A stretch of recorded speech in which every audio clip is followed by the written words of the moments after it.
संसदेतल्या घडामोडीनंतर आता वळूया इतर बातम्यांकडे. पुष्पा फेम साऊथचा सुपरस्टार अल्लू अर्जुन अखेर जेलमधून बाहेर आला. मात्र अल्लू अर्जुनला एक रात्र जेलमध्ये काढावी लागली. नेमकी कशी काढली रात्र, जेलमध्ये त्याच्यासोबत नेमकं काय घडलं, या इनसाइड स्टोरीवरचा हा रिपोर्ट. पुष्पा वाकला, झुकला, जेलमध्ये गेला.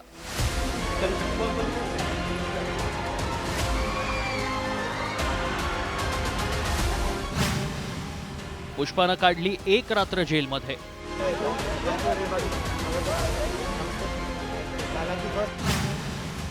जेलमध्ये त्या रात्री काय घडलं? पुष्पा, पुष्पराज, मैं झुकेगा नहीं साला. झुकेगा नाही साला असं म्हणणारा पुष्पा अर्थात अल्लू अर्जुनला खऱ्या आयुष्यात मात्र झुकावं काय, वाकावंही लागलं आणि जेलमध्येही जावं लागलं.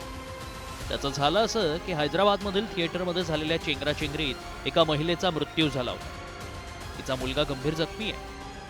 अल्लू अर्जुनला अटक करण्यात आली होती. यानंतर त्याला कोर्टानं 14 दिवसांची न्यायालयीन कोठडी सुनावली. मात्र काहीच तासात असं काही घडलं की मृत महिलेच्या कुटुंबियांनी खटला मागे घेण्याची तयारी दर्शवली. त्यामुळे अल्लूला जामीन मिळाला आणि त्याची सुटका झाली. मात्र त्याला एक रात्र जेलमध्ये काढावी लागली.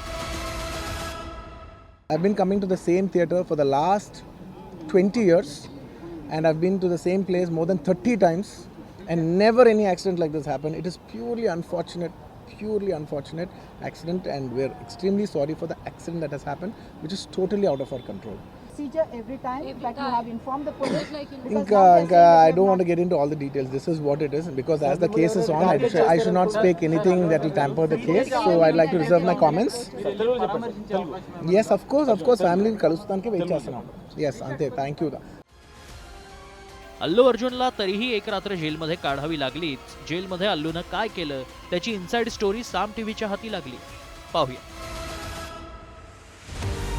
चंचलगुडा जेलमध्ये कैदी नंबर 7697. नियमानुसार रात्रीचं जेवण दिलं गेलं, मात्र तो जेवला नाही. झोपण्यासाठी बेड आणि उशी देण्यात आली. अल्लू अर्जुन रात्रभर अस्वस्थ होता अशी माहिती आहे. अल्लू अर्जुन कधी बराकीमध्ये फेऱ्या मारत होता तर कधी या कुशीवरून त्या कुशीवर वळत होता. रात्री उशिरापर्यंत अल्लू अर्जुन जागाच होता. अल्लू अर्जुन घरी परतल्यानंतर त्याचे कुटुंबीय भावूक झाल्याचं पाहायला मिळालं. मात्र कायद्यापुढे सगळ्यांना झुकावं लागतं. मग न झुकणारा पुष्पा असला तरी त्यालाही जेलची हवा खावी लागली. हेच या घटनेतून अधोरेखित झालंय. ब्युरो रिपोर्ट, साम टीव्ही.